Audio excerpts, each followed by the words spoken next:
So let's take a quick look at deceptive cadences. Just like the title indicates, deceptive cadences are cadences that lead you to the end of a phrase or the end of a song and lead you in a slightly deceptive or different direction.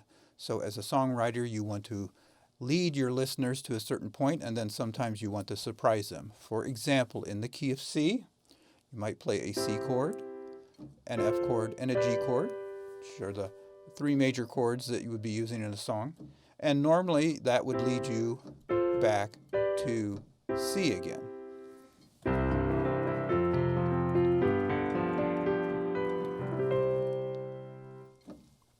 A deceptive cadence leads you to the 5 chord in particular and then leads you in a different direction. For example, in the key of C, you could do C, F, G, and then go to a minor, which is the relative minor, the 6th chord in the key of C.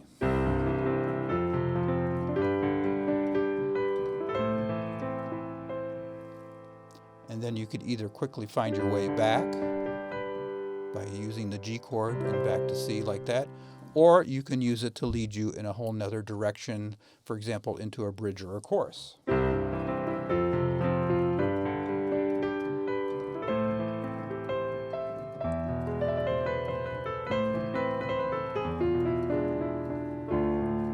And then you could find your way back to the G chord and back to C.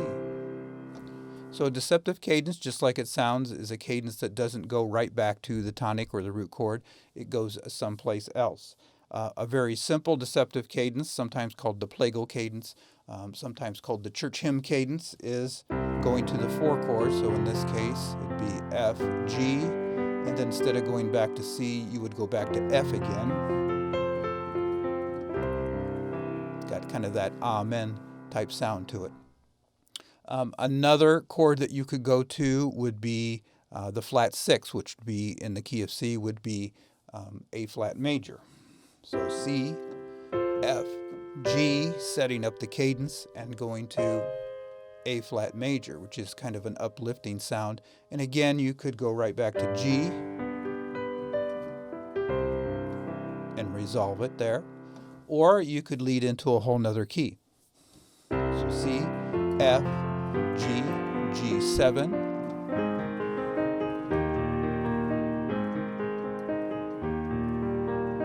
and then once again,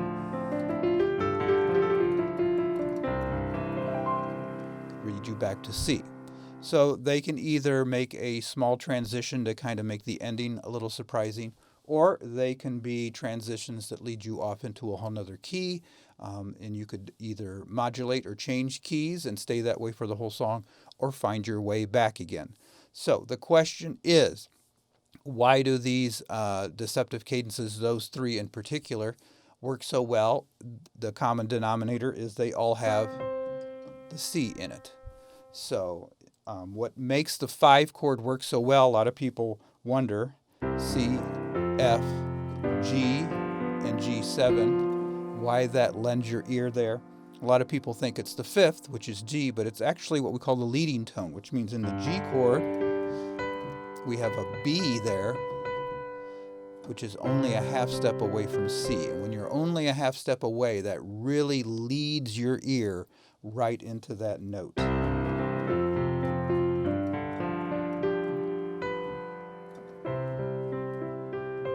Now, every one of these deceptive cadences we used has the C in it. For example, C, F, G, using the leading tone going to A minor,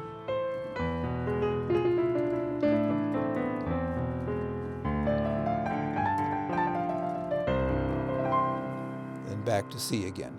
The A flat major chord also had the C in it. So again, C, F, G, using the leading tone there to A flat. And then if you decide to make your way back to C again.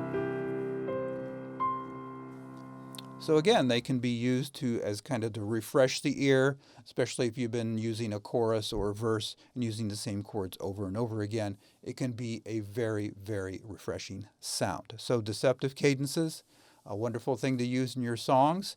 Give it a try if you already have an existing song. Perhaps throw it in there and see how you like it.